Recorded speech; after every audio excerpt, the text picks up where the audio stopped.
Hi, I'm John. Welcome to my video on how to set up a multimeter.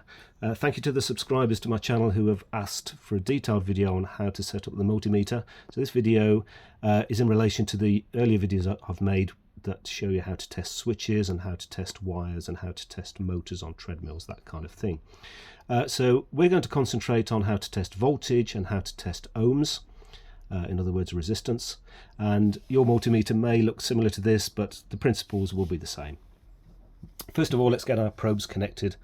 The red probe, I'm going to use the voltage and the ohms option here of my 4 holes.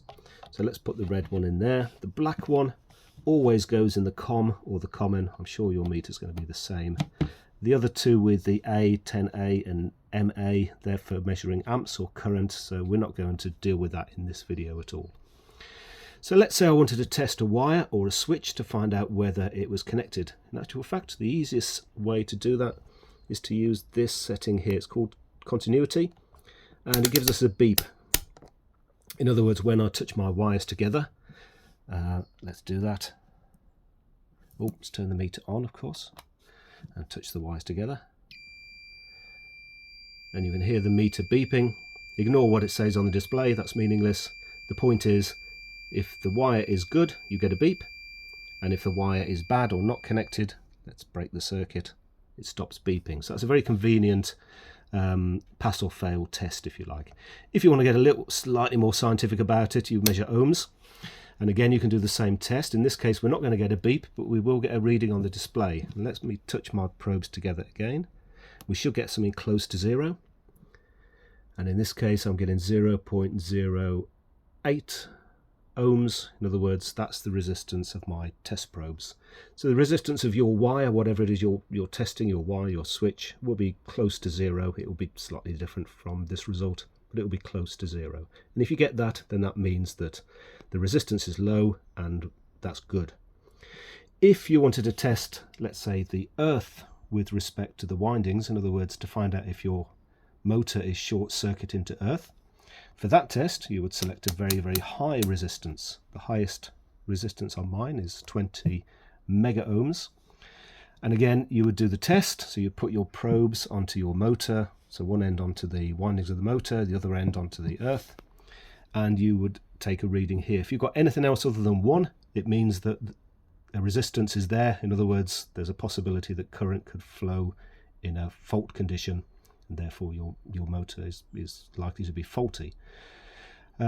Just demonstrate that. If I put my probes together here, again I get a very, very low result, but again it doesn't show quite the same result as before because I've gone to a very high scale this time, so it's not quite as sensitive as on the earlier test we did a moment ago. Okay, so that's resistance. That's for measuring wires and windings on motors. If you wanted to measure voltage, you've got 2 volt options. You've got this one here and you've got this one here. Well, batteries, always use that one there, the one with the straight line with the 3 dots underneath. That's DC voltage, and for most fitness machines you're probably going to use a range of 0 to 20 volts. That will cover the majority of what you're going to see. If you've got a 24 volt battery or a 48 volt battery for something, obviously you would need to go to the next range up, otherwise you're going to get a false result. If you're going to measure mains voltage, you've got to be very careful with mains voltage because potentially it's lethal, so do be very careful with that and seek advice if you're not sure what to do.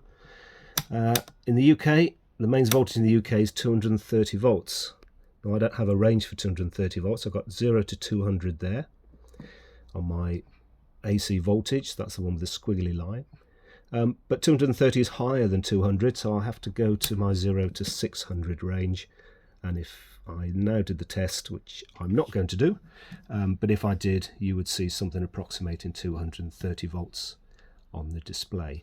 The problem is if you inadvertently select the wrong range, then you might well get a reading, but it won't be the reading, won't be the correct reading, and also you might misinterpret it. So you've got to be very, very careful in selecting the right range, and think about it and think about the test result that you expect to get, and if necessary repeat the test before you sort of draw your conclusions.